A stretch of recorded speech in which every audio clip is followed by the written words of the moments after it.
করছে, ছেলেটার ভিতরে কি আছে, বাকপটুত্ব আছে।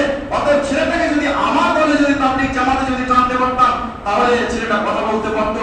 এইভাবে ক্লাবের যে সমস্ত মেম্বারগুলো আছে, ক্লাবের মেম্বারগুলো তারা সব রাঙানি দিচ্ছে এবং তার দিকে তাকাচ্ছে যে এই ছেলেটাকে যদি আমাদের ক্লাবের যদি সদস্য যদি বানাতে পারতাম তাহলে পরে কি হতো, আমরা উপকৃত হতাম। যাই হোক, যেই মানে পেশাতে আছে ওই সমস্ত পেশার লোকগুলো নিজ নিজ পেশাতে তখন তাকে টানতে শুরু করে।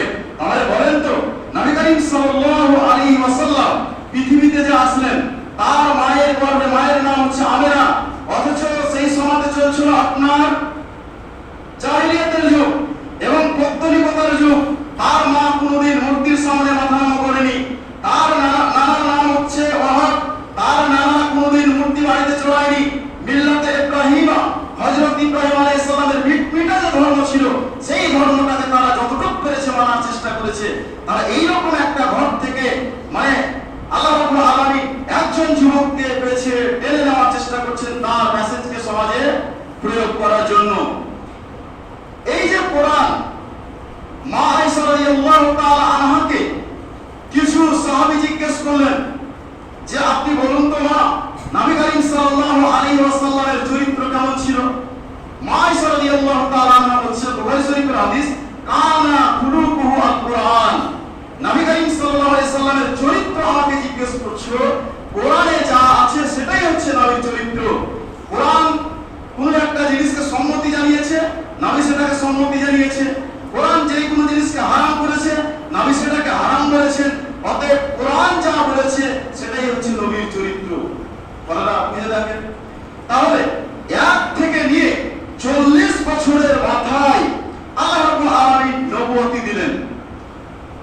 ম্যানুফ্যাকচারার কোরআনের স্বয়ং হচ্ছে আল্লাহ রাব্বুল আলামিন। তিনি বলেও দিয়েছেন যে এর রক্ষণাবেক্ষণ আমি করব, ইন্না নাহনু নাযালনা যিকরা ওয়া ইন্না লাহু লাহাফিজুন। যার দ্বারা দিয়ে সমাজে প্রয়োগ করবেন মেসেঞ্জার, মুবাল্লিগ, একজন দায়ী হিসেবে তিনি হচ্ছেন নবী মুহাম্মদ সাল্লাল্লাহু আলাইহি সাল্লাম। তাহলে 40 বছরে একটা মানুষের কত ভুল থাকতে পারে মানুষ হিসেবে। কিন্তু আপনি দেখেন নবী মুহাম্মদ সাল্লাল্লাহু আলাইহি ওয়াসাল্লামের কেউ চরিত্রতে দাগ লাগাতে পারেনি যে অমুক জায়গাতে নবী করিম সাল্লাল্লাহু আলাইহি সাল্লাম একটা মেয়ের সঙ্গে তার এরকম কেলেঙ্কারি আছে। নবী করিম সাল্লাল্লাহু আলাইহি সাল্লাম মিথ্যা কথা বলেছেন, নবী করিম সাল্লাল্লাহু আলাইহি সাল্লাম ধোঁকা দিয়েছেন, নবী করিম সাল্লাল্লাহু আলাইহি সাল্লাম লেনদেনে খারাপ। এইরকম যে এই যে জগতে যে সমস্ত জিনিসের আমরা সম্মুখীন হই, গুনাহ সম্মুখীন হই, এই সমস্ত জিনিসের নবী করিম সাল্লাল্লাহু আলাইহি সাল্লাম সম্মুখীন হয়নি। নামাজে ভুল হয়েছে, পিছন দিকে সাহাবীরা আছেন লোকমা দিয়ে দিয়েছেন, শুধরে গিয়েছে, এটা চরিত্রের মধ্যে পড়ে না।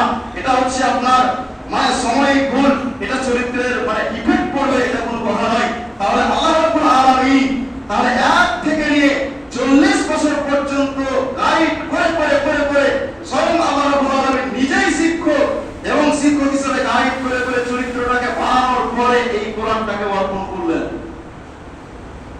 কত সহজ!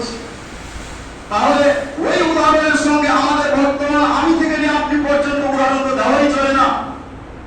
কিন্তু বোঝানোর জন্য বলছি, ধরেন যে আজকে জুমার দিন সোয়া 12টায় শুরু হলো খুতবা।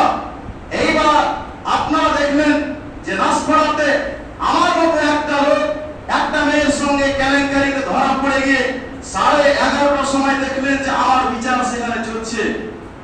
100 ওরা আমাকে মারাও হয়েছে, 50,000 আমাকে জরিমানা করলো।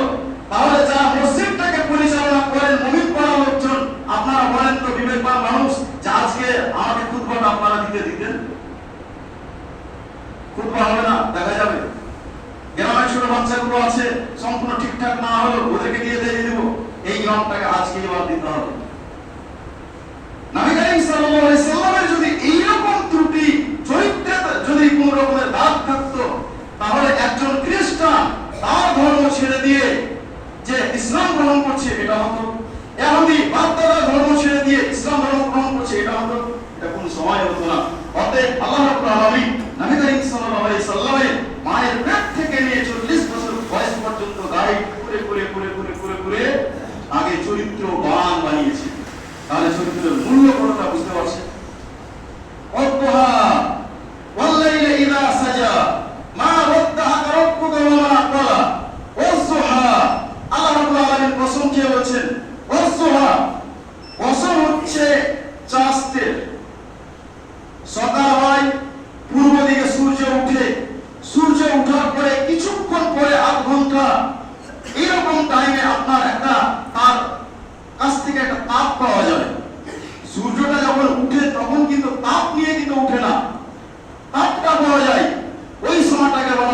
ওয়াদুহা, তাহলে সেই সময়কার প্রশংসা আল্লাহ রাব্বুল আলামিন বলছেন। তাহলে ওয়াদুহা বলে নবী করিম সাল্লাল্লাহু আলাইহি সাল্লামের চরিত্র কথা বলতে গিয়ে এই সূরাটা কেন নিয়ে আসলাম? ওয়াদুহা সাত রকম মত প্রকাশ হয়েছে পৃথিবীতে, তার মধ্যে কেউ বলেছেন যেটা স্বয়ং নবী করিম সাল্লাল্লাহু আলাইহি সাল্লামকে তার দেহকে বোঝানো হয়েছে যে এটা হচ্ছে ওয়াদুহা। কেউ বলছেন যে ওয়াদুহা বলতে বোঝানো হয়েছে এই কোরআনটাকে। তাহলে কোরআন এবং নবী দুটোইকে নিয়ে নেন, আর পাঁচটা বাদ দিলাম, দুটো মিলাতে পারা যায় না এবং আপনার ব্রেনে বসবে না এবং সেটা যুক্তিহীন মনে হবে। তাহলে নবী করিম সাল্লাল্লাহু আলাইহি সাল্লাম আর কোরআনকে যদি মিলিয়ে দেন, তাহলে মা আয়েশা যে বলেছেন যে নবীর চরিত্র দেখতে গেলে কোরআনকে দেখো না, কোরআনের চরিত্র যেটা নবীর চরিত্র সেটাই, তাহলে নবীর দেহের সঙ্গে কোরআনের মিল আছে না নাই? আছে। তাহলে ওয়াজুহা কেন বলা হলো? এবার মেনে নিলাম যে নবী করিম সাল্লাল্লাহু আলাইহি সাল্লাম, তাহলে নবী করিম সাল্লাল্লাহু আলাইহি সাল্লাম যখন যুবক হলেন, আস্তে আস্তে যখন বয়স যখন বেড়ে গেল, এর আগে একটা ইতিহাস বারবার বলেছি হিলফুল ফজিলের কথা। নবী করিম সাল্লাল্লাহু আলাইহি সাল্লামের 14 বছর বয়স থেকে সমাজকে নিয়ে ভাবতে শুরু করেছেন, যেটা আজকালকার 20, 25, 30, 40 বছরের যুবকও ভাবতে পারে না।